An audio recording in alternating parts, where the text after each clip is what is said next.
Hello and welcome to the February Impact Advantage webinar. Appreciate everybody signing in, and I see lots of people signing in here all at once, but we'll go ahead and get started because it is 10 a.m. We're going to talk today about quickly and effectively building relationships, and I think we'd all agree that that is an absolute critical recruiting skill. We'll go more into that in just a moment, and before we do that, I'd like to, of course, thank Ramsey Media Works for their support of the Impact Advantage webinar. And Matt, thank you so much for your continued support, sir. Very welcome. You betcha. And then also Hire Right and their support of the Impact Advantage as well. And so, you know, I just referred to Matt, and folks, Matt is up against the wall. He's got a call right behind this one, and so asked me. He just told me, he says, I can do my presentation, but then I'm going to have to jump off. And Matt, I certainly appreciate you squeezing us in here. And so with that, I think we're going to jump right on into the call today. Well, I appreciate that, Kelly, and happy February to everybody, or I guess it's the last day of February, so we've got March starting tomorrow, and it's just hard to believe that we're already up against it for March 1. So, boy, this year's just taken off, and good things, definitely good things out there. You know, what I want to talk about today is I continue to get asked this question, and that is, you know, how do I improve my conversion rates? And, you know, how do I know I have a lot of folks that are contacting us, and we're getting a lot of inquiries, but how can I convert those, you know, in a little bit better way? And so I want to address some of those things, but the very first question that we have to ask ourselves is, when's the last time that you actually applied for your own job? And going through those processes of trying to figure out what that candidate has to endure to get the information to you that you're going to need to be able to process that particular application. And so, you know, some of the first things that I want to talk about is, you know, would you actually ad block yourself? I mean, do you have so many things that are out there and different messages, and it's just very disorganized, and we're not saying and telling the same message in places, in this place where we are in this place, and maybe we have you know, different requirements, different qualifications, different things that are said, you know, on this particular place versus this place over here. So I think a lot of times it's time to kind of take a look at what messages that we have out there and start doing a little house cleaning. You know, there are sources now that are giving the ability to be able to ad block certain folks. And so I think we're going to continue to kind of see that creep up. And so we want to make sure that the potential candidates out there aren't blocking you just because of mixed messages and bad messages, quite frankly. And so the other thing is, does your website make you bounce? And I don't mean like Tigger bouncing around with joy. I mean bounce out. You know, where you get intrigued by an ad, and then you come into the landing page or website, and it's just a mess. It's very difficult to find the information that candidate's looking for, and so they bounce.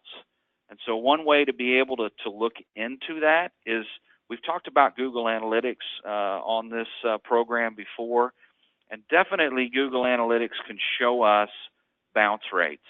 So what that means is whose people are coming in, and then how long are they staying? Are they just bouncing right out from that one page? And so we've definitely got to keep an eye on that.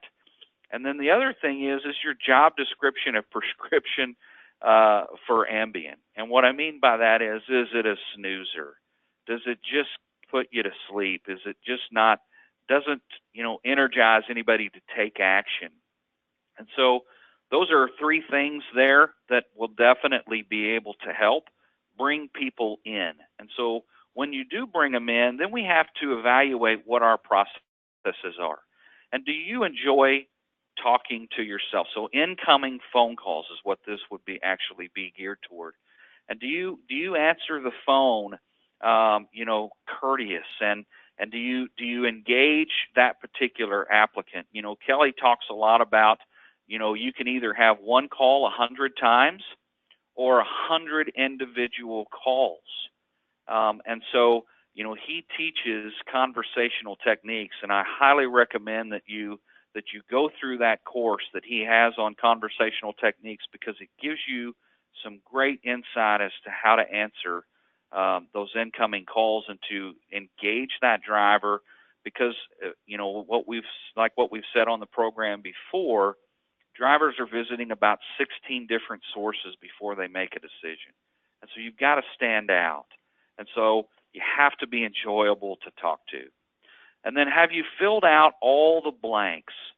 I would highly recommend that you go out there, go through the entire process of your application, process and procedures, and do it on a mobile device, and see how frustrating it really is, and see where you would want to drop out. And maybe there are some changes that you would recommend that you come back to and say, you know what, if I just took this piece out, it would certainly make it easy for those drivers and applicants to be able to complete that process so that I get that application. And so my big question for you today is, would you apply? Would you apply based on everything that you have out there now? And so that's what I challenge you with today, is to go out, look at your processes, look at your ads, make sure that everything is engaging, and that you have an easy way for those applicants to navigate so that you get those applications and increase your conversions. So with that, I'm turning it back over to Kelly. Hey, Matt, thank you very much for that. And that is a perfect segue into what I'm talking about today. And hey, I know that you've got to run, so thank you. If we get any questions related to what you've talked about, I'll forward those to you so you can email those folks. Appreciate it, sir. I appreciate that. You bet. Bye-bye. Hey, so let's continue on. And man, yeah, Matt mentioned it's March tomorrow, and of course we're just a couple of weeks away from Louisville Truck Show. Folks, I will tell you, this will be the first year in 20 years that I've not been at the Louisville Truck Show. I am just absolutely booked, leaving tomorrow and won't return back to the office until the 20th of March, just event after event, coast to coast. One of those things I'm going to be at is the Safety Management Council planning session in Arlington for the American Trucking Association. You guys have heard me talking about the committee, the Recruiting, Retention, and Wellness Committee, of which I'm the chairman. And if you are interested in being a part of a committee that is really interested in proactively addressing driver recruitment, driver retention, and driver wellness in our industry, just send me an email saying, man, Kelly, give me information. You don't have to be a member of the ATA to be a member of the Safety Management Council of the ATA. So it's like, I think $350 or something like that a year dues just to be a part of that, the Safety Management Council.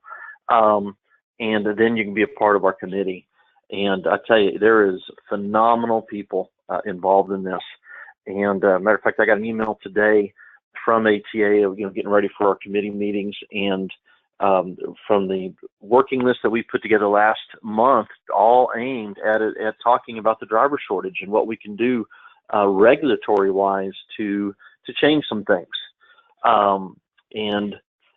So anyway, I'll get off that here in just a second. If you're interested, please reach out and we'll get some information to you. I'd love to have your help. We need your help because I don't know if you guys saw the recent article that was out last week talking about the driver shortage.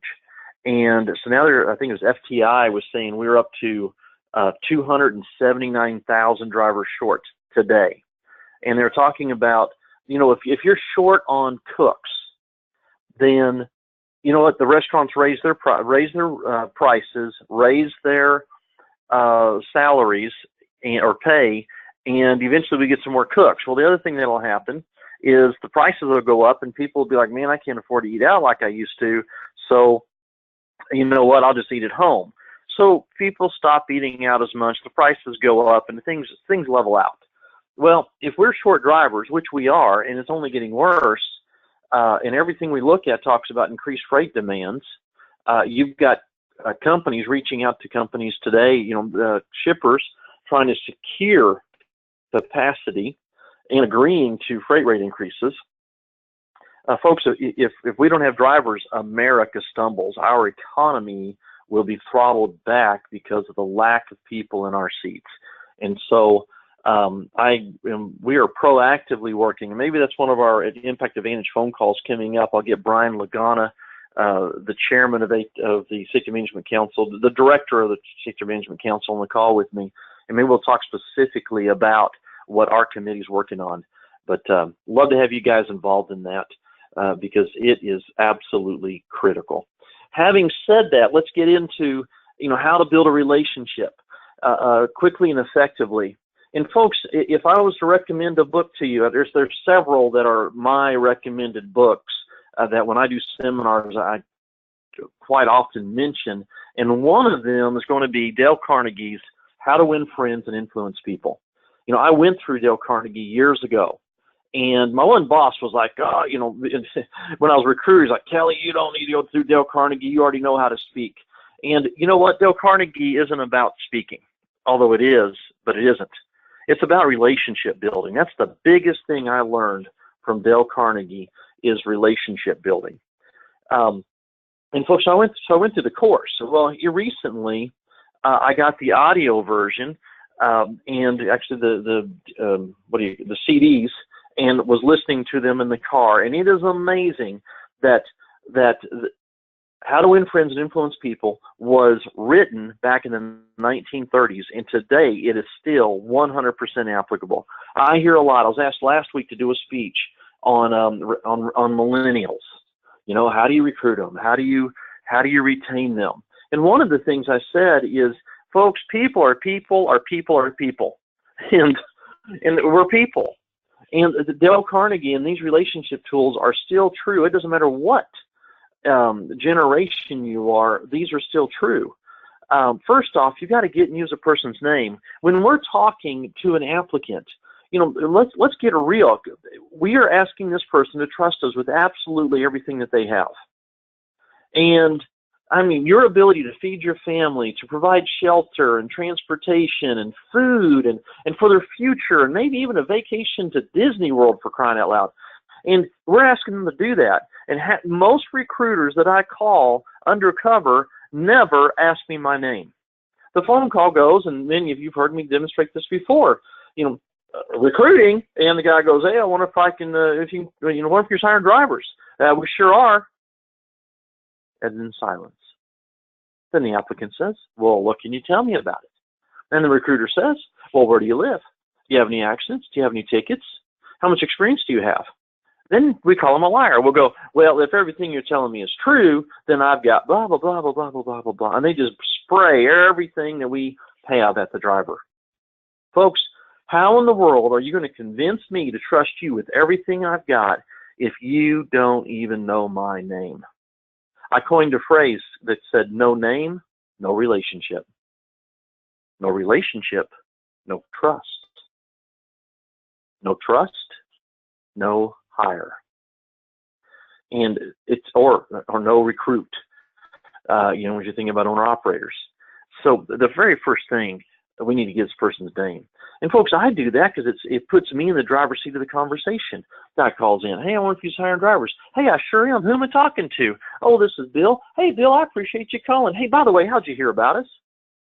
Great. Well, Bill, tell me a little about yourself. Where you been working? What you been doing? When I ask it in that way, his answer tells me if he's an owner-operator, a student driver, or a company driver. And I know which way to go from that point.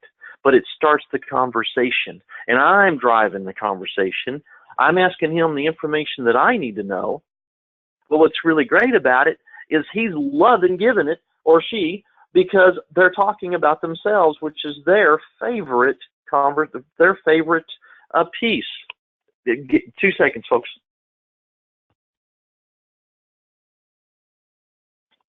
Hey, so sorry about that. I had to dust or something.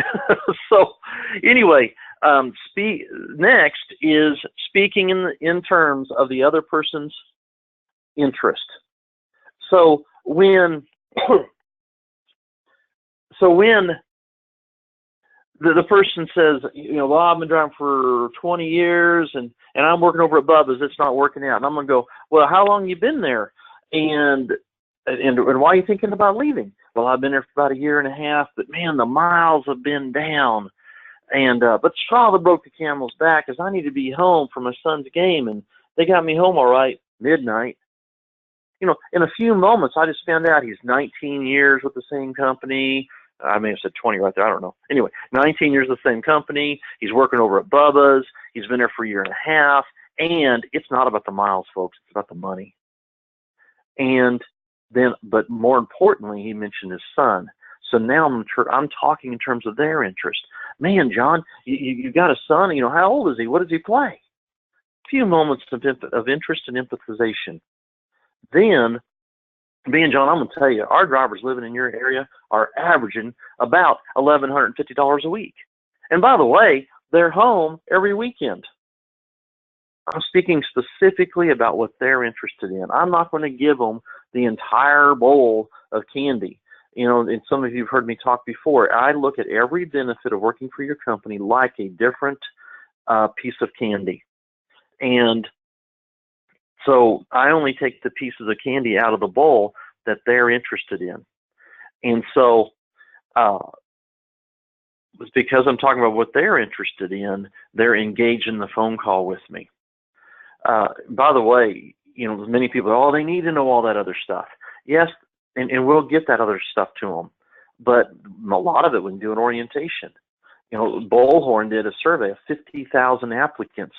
And of those 50,000 applicants, they asked them, what did you know about the company that you went to work for? The number one answer was, I felt like I could trust the recruiter. I liked and trusted the recruiter.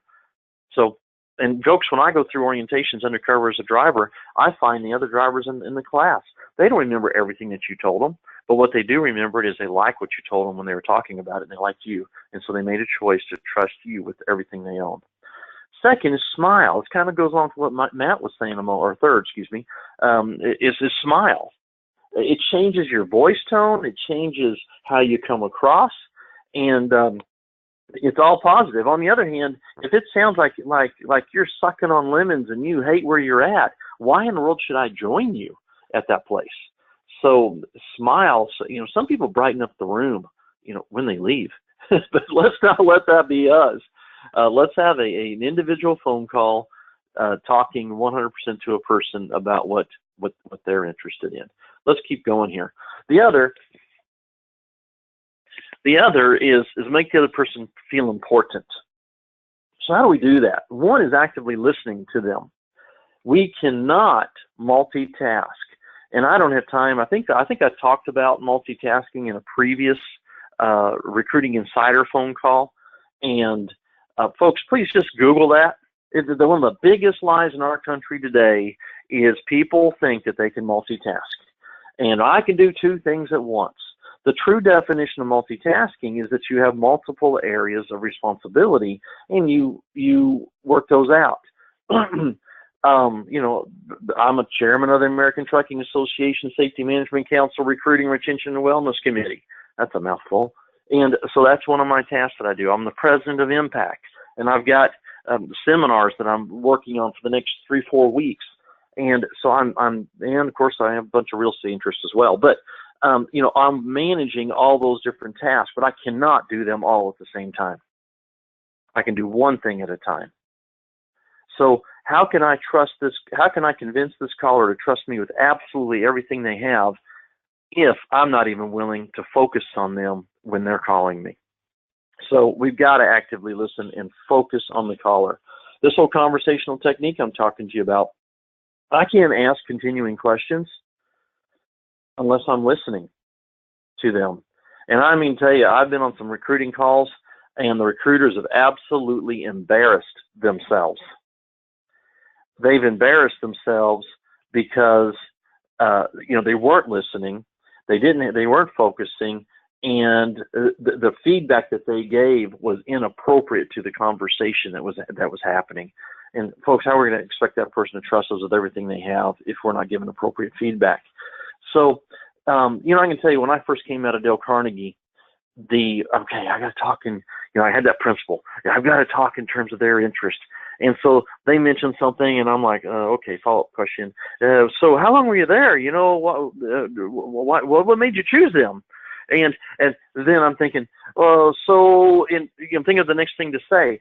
The reason it was not natural is the entire time I was sitting on the edge of my seat, hoping that they would get through their description quickly, so I could tell them about my story. And the biggest place that I can relate to this is, let's say somebody was talking about a vacation they took somewhere, and I'm thinking, oh, okay, well, so where'd you go? Where'd you stay? Did you see anything there? That you'd say, man, Kelly, you need to go and see this, and sitting on the edge of your seat, because what you really want to talk to them about is your vacation to Yellowstone. You've got to decide you're not going to talk about your story. You're going to listen more information about their story. You're going to talk about what they're interested in. And as I mentioned a moment ago, empathize. When the gentleman mentioned, he wasn't getting home and missed his son's game, I'm going to go, man, so how old is he? And what, what does he play? And then I'm going to empathize. John, I know as a driver, you absolutely sacrifice and miss a lot of events in family things, but there are some events you absolutely positively need to be there for, and you need a company that's going to do their absolute best to get you there. And he's going to go, you know what? You're right about that. That's why I'm calling. Now, folks, you take that one step further. There was a client years ago that used to have a guaranteed home slip. By the way, I'm about to give you a nugget. Get your pen out. Had a guaranteed home slip. This slip came from the president. Once a quarter, every driver on the fleet got one of those slips. And basically, he said, listen, I understand that there's some things that you absolutely positively need to be home for at a specific date and time. And you don't want to have to worry about if you're going to be there or not. You let your fleet manager know that you're cashing in your guaranteed home slip from me, and you have my personal guarantee you will be there if I have to fly you in a private jet to get you there. You know what? It just relieves anxiety. Did he ever have to send a private jet? Absolutely not. Because when the fleet managers understand, hey, this is that time, they absolutely got them there. So even if they had to deadhead a truck. But guys, our drivers sacrifice a lot. But you know what? When they absolutely positively need to be somewhere, there's sometimes we need to get them there. Isn't it amazing that I hear office people, driver says, man, I got a doctor's appointment that I've been waiting for a month. And I hear fleet managers, for crying out loud, now he's got to go to a doctor's appointment. What did they do yesterday afternoon? Hey, doc, hey, boss, I got to be off early. I got a dentist I got to go to. Yeah, I know it's the third one this week, but they're working on the stealing. I'll be going in here. Don't think twice about them taking off for a doctor's appointment, but you let a driver ask to be off for a doctor's appointment, and Katie barred the door. So there's a thought for you. Next, provide honest and sincere appreciation. Folks, on a recent webinar, I mentioned there are three things that if you can put into a phone call, you're almost, I think it was last month, almost guaranteed to hire the driver. One was appreciation. Number two was humor. And number three was an outside expert. Because if there's unanswered questions, how in the world can they make a decision to get on a plan of action with us toward a specific orientation date? If they have unanswered questions. So we need to get those questions answered during the call, not promising to call back later with the answer. But the other If you hear of an applicant and they mention prior military service, there is an absolute perfect opportunity to say, John, let's just stop this call for a second right here, and I want to tell you that me and my family, and me and the rest of XYZ Trucking, we absolutely want to thank you for your service. Matter of fact, we take part in the Wreaths Across America every year to place wreaths at our veterans' graves.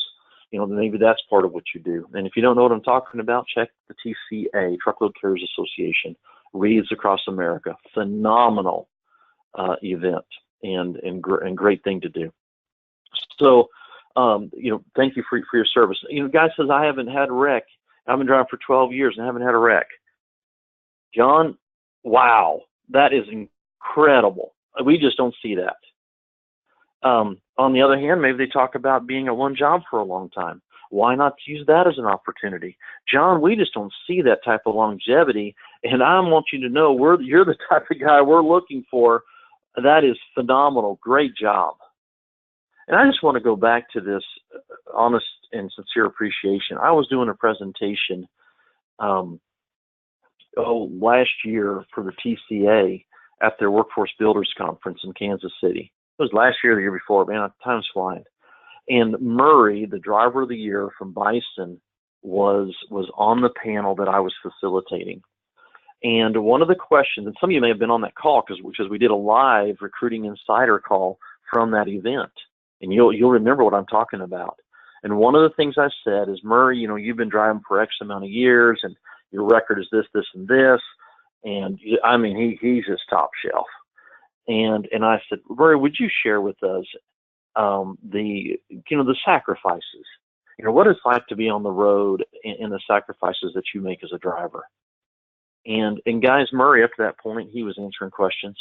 I mean, you asked a question, boom, well-spoken, knowledgeable, and worth listening to. And right when I mentioned that, I didn't have to dig deep. It wasn't like I was prying with the follow-up questions to find where that nerve was.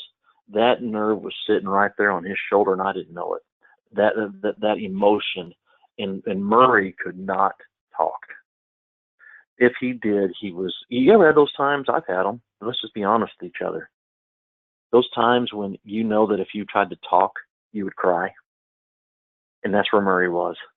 Guys, it wasn't down deep. It wasn't having to dig for it. It was right there. And our drivers do sacrifice a lot. There are a lot of events that they miss because they're out running up and down the road for us. And let's show some specific and genuine appreciation for them. They're people that are people that are people, the same as the people when How to Win Friends and Influence People was written back in the 1930s.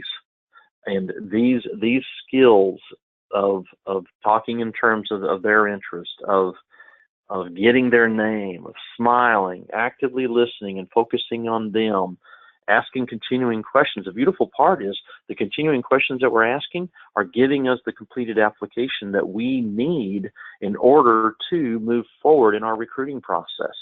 Empathizing, all of this sets you apart. Most recruiters can be replaced by an automated recruiting system that would automatically ask the questions, and at the end, which would be better than most recruiters. I don't mean to be derogatory, folks, but it's the truth. At the end, the system would say, okay, well, based on what you told me, you meet our qualifications. Therefore, why don't you hit this button to do an application, or do this button to set an orientation date, and that we can shoot toward. By the way, so there is a system called that. It's an IVR, interactive voice response. Don't go out and buy it because most applicants hang up on the system. I know some fleets that have had them. It was an absolute train wreck. We need people talking to people that care about people, and that would make a huge difference in the number of drivers that you recruit. Because folks, we've got to make the most out of every single lead we receive, because we are in the biggest driver shortage we've ever seen. Your competitors won't know this, and they'll continue on with what they're doing, and they'll have empty trucks and wondering how in the world it is that you're growing your fleet. You know, I've got a fleet that's wanting to double the size of their fleet in 2019, and they're going to do it. Got another fleet that when I started to work with them early last year, they had over 10% of their fleet sitting empty. All their trucks are full now, and they've added to their fleet. Hey, we're in the driver shortage, absolutely, but there are still drivers out there for your company. With that, we are right at 10:30. Our next Impact Advantage phone call is on March 21st. You'll be getting an announcement for that soon, and 10 a.m. on March 21st. Folks, I don't take lightly that, and thank you very much, Jeff, for the shout out there that you just sent. I don't take lightly the time that you invest to be here every month, and I just see name after name that's here every month.